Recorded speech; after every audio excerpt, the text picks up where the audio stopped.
First থেকে তোমাদের আরও একবার স্বাগত জানাই। চলে এসেছি আজকে একটা নতুন ভিডিও নিয়ে। তোমাদের পেপার ওয়ানে কমিউনিকেশন যে ইউনিটটি রয়েছে সেখান থেকে একটি টপিক আলোচনা করব। আজকে আলোচনা করব যে কমিউনিকেশনের ব্যারিয়ার্স কী কী, অর্থাৎ কমিউনিকেশনের ক্ষেত্রে বাধা কোনগুলো। প্রথম যে বাধাটার কথা বলবো সেটা হচ্ছে সিম্যান্টিক ব্যারিয়ার। সিম্যান্টিক ব্যারিয়ার বলতে এটাকে অনেকটা ল্যাঙ্গুয়েজ ব্যারিয়ারও বলা হয় অনেক সময়, কারণ এই ব্যারিয়ার্সটা হচ্ছে কি না, যেখানে ভাষাগত সমস্যা রয়েছে।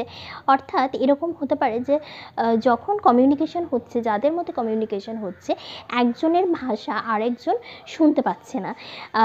এরকম হয় যে একজনের ভাষা আরেকজন শুনতে নয়, বুঝতে পারছে না, একটু ভুল বলেছি, বুঝতে পারছে না। সেক্ষেত্রে যে ব্যারিয়ার্স, অর্থাৎ এখানে বাধা সৃষ্টি হচ্ছে, অর্থাৎ ঠিকঠাক এফেক্টিভ কমিউনিকেশন হচ্ছে না, তো সেক্ষেত্রে হচ্ছে তোমার সিমেন্টিক ব্যারিয়ার্স। এটাকে বলা হবে সিমেন্টিক ব্যারিয়ার্স, কিংবা বলা যায় যে ল্যাঙ্গুয়েজ ব্যারিয়ার্স যেটাকে বলা হয়। আচ্ছা, নেক্সট যেটা বলবো সেটা হচ্ছে ফিজিক্যাল ব্যারিয়ার্স। ফিজিক্যাল ব্যারিয়ার্স বলতে বোঝাচ্ছে যে যেখানে কমিউনিকেশন হচ্ছে, দেখা যাচ্ছে যে স্থানে কমিউনিকেশন হচ্ছে সেখানে প্রচণ্ড নয়েজি একটা জায়গা, খুব শব্দ হচ্ছে, সেক্ষেত্রে হবে কি যে একজন আরেকজনের কথা ভালো শুনতে পাচ্ছে না। এই ধরনের যে কোনো ব্যারিয়ার্স হলে সেটাকে বলা হবে কি না ফিজিক্যাল ব্যারিয়ার্স। শুধুমাত্র এইরকম নয়েজ বললে ভুল হবে। দেখা যাচ্ছে যে কোনো একটা ক্লাসরুম, সাপোজ একটা ক্লাসরুম, সেখানে ঠিকমতো আলো বাতাস চলাচলের ব্যবস্থা নেই। সে ছাত্রছাত্রীরা কী হচ্ছে, তারা একটা অস্বস্তি বোধ করছে। তো সেই রকম জায়গায় যদি তাদের সাথে কমিউনিকেশন করা হয়, সেক্ষেত্রে কিন্তু এফেক্টিভ কমিউনিকেশন হবে না, কারণ তাদের মনোযোগটা সেক্ষেত্রে ভালোভাবে পাওয়া যাবে না। অর্থাৎ যেখানে কমিউনিকেশন করা হবে সেই জায়গাটাতে যেন ঠিকঠাক হয়, আলো বাতাসপূর্ণ হয়, ঠিকঠাক শোনা যায়। এই ধরনের যে ব্যারিয়ার্স, যদি না শোনা যায় বা ঠিকঠাক বসাতে হয়েছে, বসার জায়গার কোনো সমস্যা রয়েছে, তাহলে সে কমিউনিকেশন করতে পারছে না। তো এই ধরনের যে ব্যারিয়ার্সগুলো, সেগুলোকে বলা হচ্ছে কিনা ফিজিক্যাল ব্যারিয়ার্স। আচ্ছা, এরপরে যেটা আসবে সেটা হচ্ছে যে সাইকোলজিক্যাল ব্যারিয়ার্স। সাইকোলজি বলতে বোঝায় যে মানসিক বিষয়। এই ব্যারিয়ার্স হচ্ছে মানসিক। দেখা যাচ্ছে যাদের মধ্যে কমিউনিকেশন হচ্ছে তাদের কেউ ডিপ্রেশনে আছে বা খুব স্ট্রেসের মধ্যে রয়েছে, তাহলে কী হবে, সে অন্যমনস্ক থাকবে বা তার কথা বুঝতে বা শুনতে অসুবিধা হবে, কিংবা কোনো নার্ভের কোনো প্রবলেম যদি তার থাকে, তাহলে তার অন্যের কথা বুঝতে বা শুনতে সমস্যা হবে। এই জাতীয় যে ব্যারিয়ার্সগুলো, সেগুলোকেই বলা হচ্ছে কিনা সাইকোলজিক্যাল ব্যারিয়ার্স। আচ্ছা, এরপরে আসছি কালচারাল ব্যারিয়ার্স। কালচারাল ব্যারিয়ার্সটা কি না, আমরা কালচার বলতে বুঝি না সংস্কৃতি। সংস্কৃতি হচ্ছে কি, যেখানে মানুষ বসবাস করে, বিভিন্ন মানুষ বিভিন্ন সংস্কৃতিতে বসবাস করে। দেখা যাচ্ছে এবার তোমার যে কোনো বিভিন্ন সংস্কৃতির ভাষা, তার চালচলন বিভিন্ন ধরনের হয়।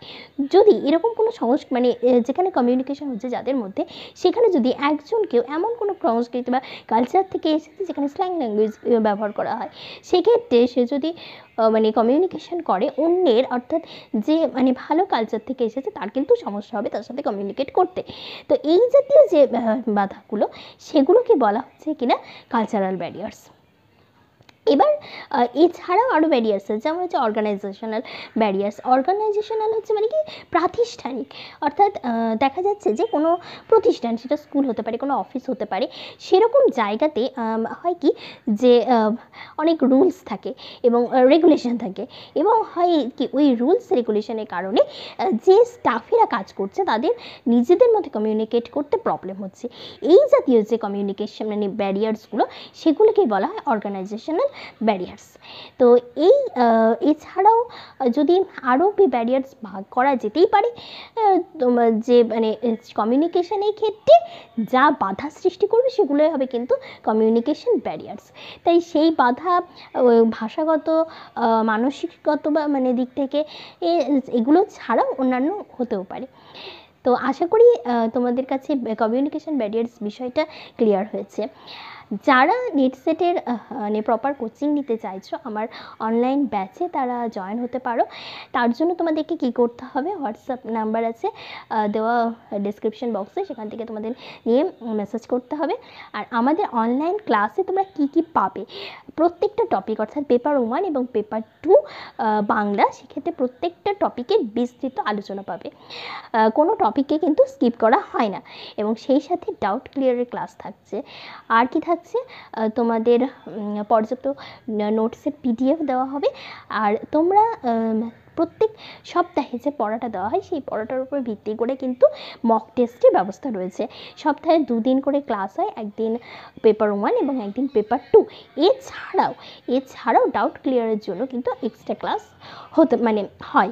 এছাড়া যখন ইউনিটগুলো শেষ হয়ে যাচ্ছে সেই ইউনিটগুলোর উপর ভিত্তি করেও কিন্তু তোমার আলাদা মক টেস্ট হয়। অর্থাৎ প্রত্যেক দিনের পড়ার উপর ভিত্তি করে তো মক টেস্ট চলবেই, প্রত্যেক সপ্তাহে এগুলো থাকছে। এছাড়াও তোমার একটা করে ইউনিট শেষ হওয়ার পর সেই টোটাল ইউনিটের উপর একটা করে মক টেস্ট হয়। আর পরীক্ষার ঠিক আগে এই 1 মাস আগে থেকে মোটামুটি যখন আমাদের সিলেবাসটা কমপ্লিট হয়ে যাচ্ছে তখন কিন্তু আমরা পুরো সিলেবাসের ওপরে কিন্তু একদম ম্যারাথন মক টেস্ট নিয়ে থাকি। এবং এর ফলে কি হয়, তোমরা কতটা তৈরি হয়েছো তোমরা নিজেরাই কিন্তু সেটা নিজেদেরকে অ্যানালাইজ করতে পারো। তাই যারা চাইছো প্রপারলি গাইড নিতে তারা দেরি না করে এখনই আমার হোয়াটসঅ্যাপ নাম্বারে মেসেজ করো। পরবর্তীতে আবার নতুন কোনো ভিডিও নিয়ে চলে আসবো তোমাদের সঙ্গে। আর আমাদের চ্যানেল টপার্স থিঙ্ক যদি তোমাদের ভালো লেগে থাকে তাহলে তো জানোই কী করতে হবে। ধন্যবাদ।